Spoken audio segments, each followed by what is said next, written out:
Hello, welcome to Tiny's Granny, a short story penned by Ismat Chughtai, a prominent Urdu writer who is known majorly for socially relevant narratives.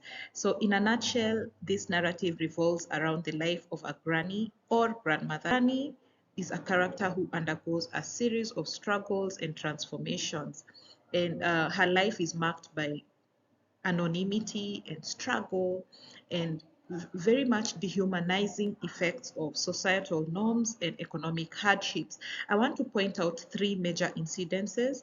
I am assuming that you have had a chance to go through this this short story on your own. So the first major incident that stands out would be the incident at Deputy Sahib's home where the Chinese granny was working, which and also where Tiny worked.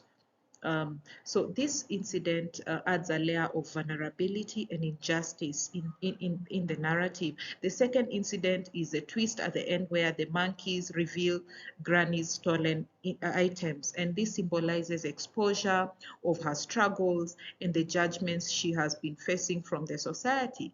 And the third would be the grim conclusion of the story with Granny's death, which paints a very much somber picture of her life's hardships. So from these three incidences, it is evident that the story addresses societal issues, and it leaves us to reflect on the impact of gender, class, and poverty on individuals. I want us to know more about the author. Let's dive in. So a bit about the author.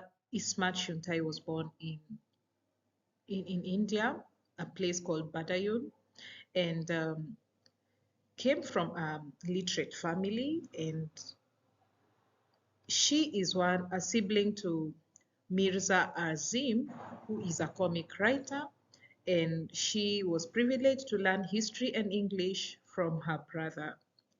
So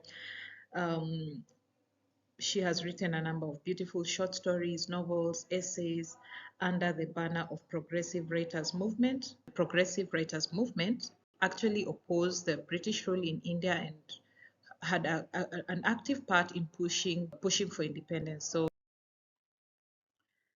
let's talk about the portrayal of various stages in Tiny's granny's life. So in her early years, Tiny's granny was known by different titles, and this indicates her changing roles and relationships within the community.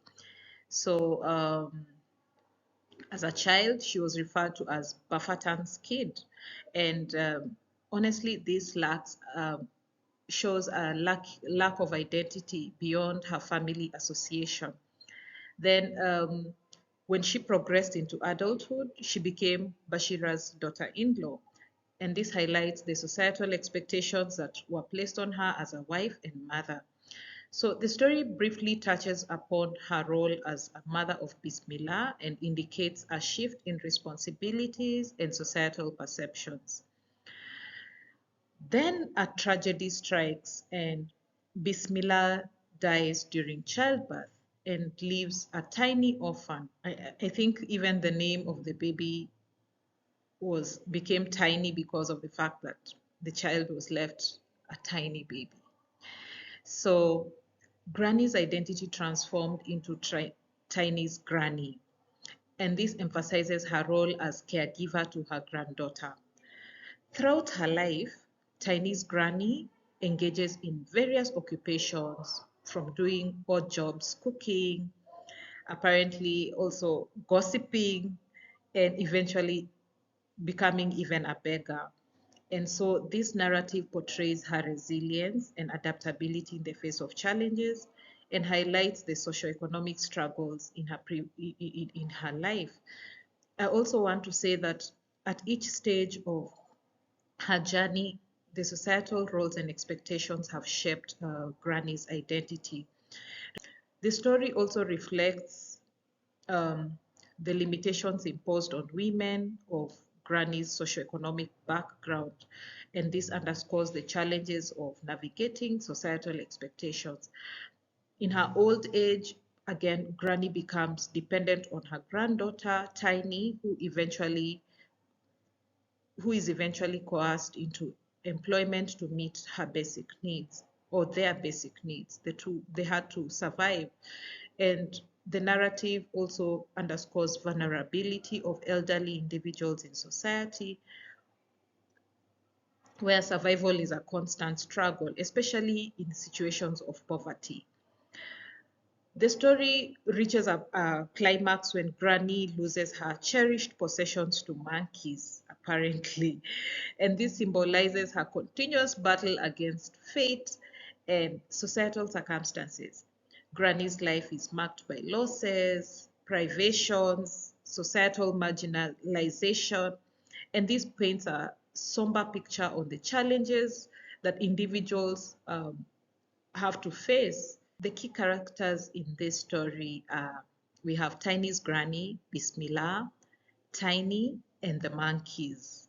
Yeah, Tiny's granny, as I've already spoken about, is the protagonist and central character, and we are taken through her story from childhood to old age, her life's journey through various societal struggles and her various roles. The author has managed to also paint a picture of a resilient and adaptable woman, and she embodies the challenges faced by marginalized individuals in society. We also have Bismillah, who's Tiny's mother and Granny's daughter, who dies during childbirth and leaves Granny to take care of her baby, Tiny. And Bismillah represents the transient nature of relationships and the impact of mortality on familial dynamics. On, you know, death is inevitable, and sometimes you may have to lose your loved ones. So this represents the transient nature of relationships and the impact that has on our family dynamics. We also have Tiny, who's now the orphaned granddaughter of Granny, who is forced to employment to support herself and her granny. And this particular character symbolizes the younger generation's struggle to meet the needs of daily life and the cyclical nature of societal challenges, how she has been able to even go through this almost similar struggles to what her grandmother and maybe her mother went through. Then we have the monkeys, which play a symbolic role to just representing external forces that strip Granny of her possessions. It could be anything, but in this picture, in this short story, the monkeys are symbolic and they represent external forces that take away Granny's possessions. And these monkeys highlight the unpredictability and harshness of the external world. Out here, you can be stripped of your everything by anything actually. And those are the external forces we are talking about. So let's talk about the central themes. So we have societal expectations, resilience and adaptability, or adaptability for that matter. We have marginalization, generational struggles, loss, and deprivation, right? So the very first one, societal expectation, basically explores how the society's roles and expectations and how this shapes individuals, particularly women, and how it influences their identities from childhood to old age. When it comes to resilience, adaptability, we actually see that Tiny's Granny's life journey showcases resilience and adaptability in spite of poverty, loss, societal limitations.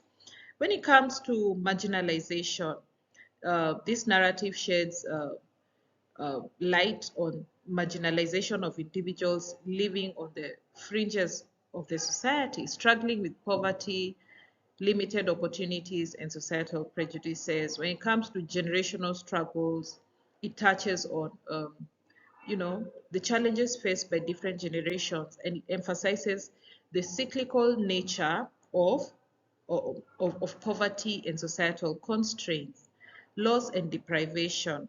Granny's experiences of loss, both personal and material.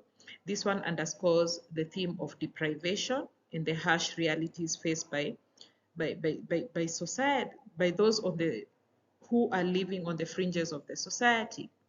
So we may take this chance to ask our students in our own creative way to engage with these central themes, to discuss and comment on the human condition, the societal struggles, and basically the ongoing struggles faced by marginalized individuals on their journey through life.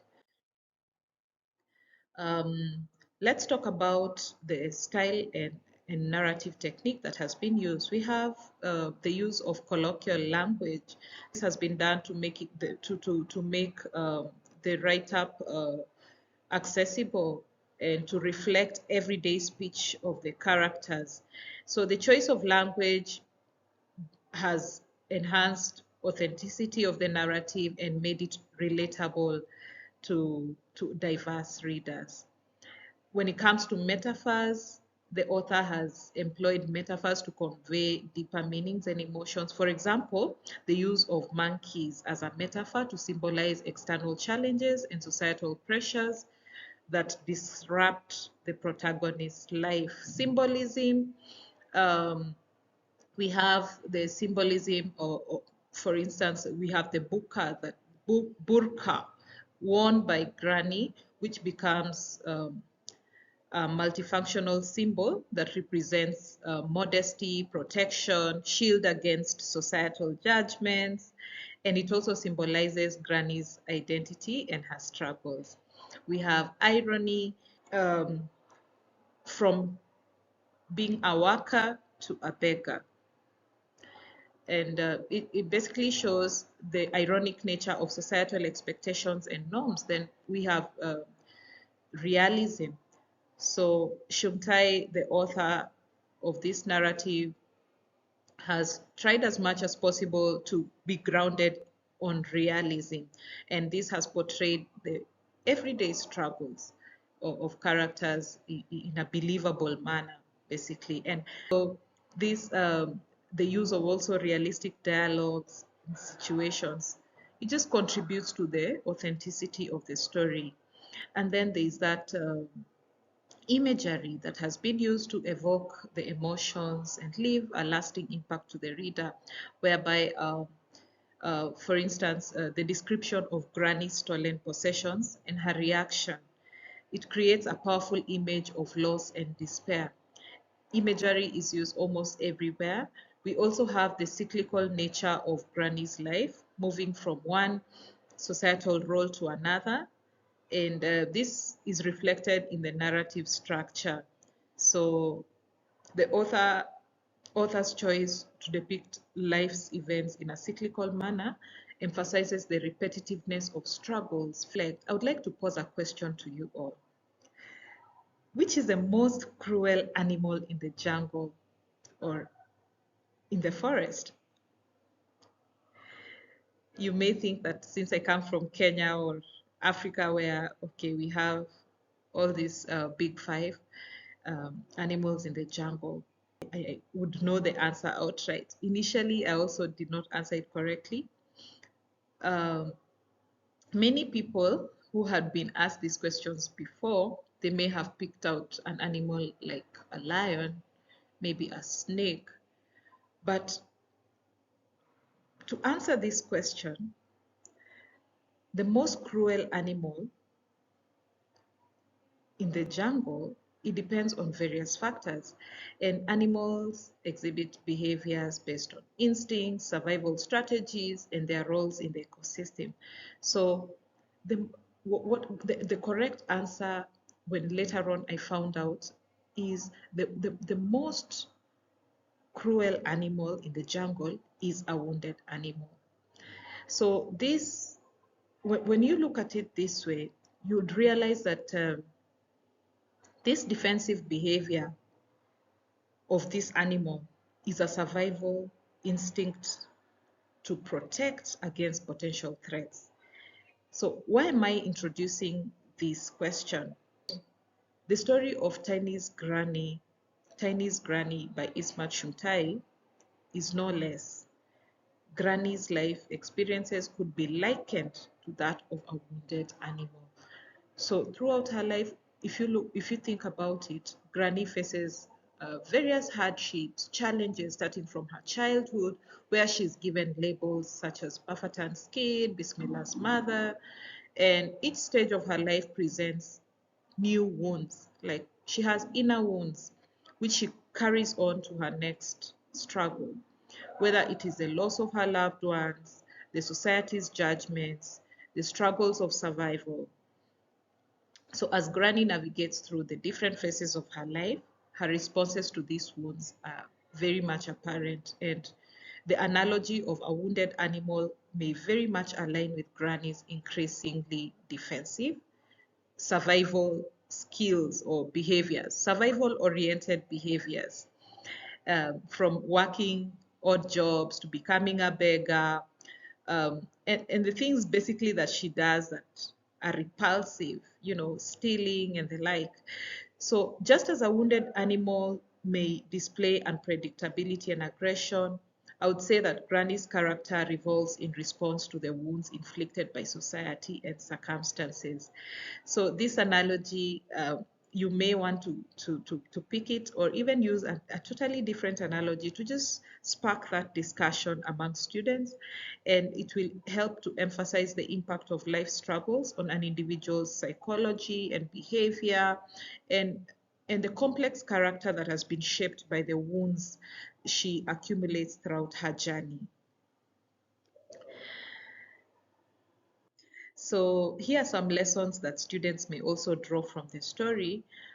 Empathy, there's empathy and compassion to learn to empathize with individuals who may be in vulnerable or disadvantaged positions, and to understand the impact of societal labels, judgments on individuals, just to strive for compassionate environments. Also, it could also boil down to ourselves, or if this story can actually boil down to ourselves, or even to students when later on they move on to their work life. The importance of fair compensation and timely payments for workers, the little things that you do every day, they have an impact to transform the life of somebody. And then advocating for ethical practices in whatever spaces we find ourselves in, ensuring that people are treated justly and with dignity, society's responsibility to help those who are underprivileged, and diversity and inclusion, promoting that in the workplace and respecting people's unique backgrounds and experiences. You may also want to talk about vulnerable populations and just name who are these people who fall in this cluster, and what are the policies and systems that can be put in place to uplift them. Humanizing others. We can intentionally strive to humanize individuals rather than reduce them to societal labels. Call them their actual name, even reach out and find out what their names are rather than just bypassing them. And just continuously learning on various dynamics that are out there, things that are changing, and seeing how we can advocate for the needs of such people and speak up against injustices and discriminations in any space that we find ourselves, even if it is in the professional space. So this is about this presentation. This is all I prepared for this presentation. Feel free to ask any questions, to discuss, and even to build up from this foundation. Thank you and have a wonderful day.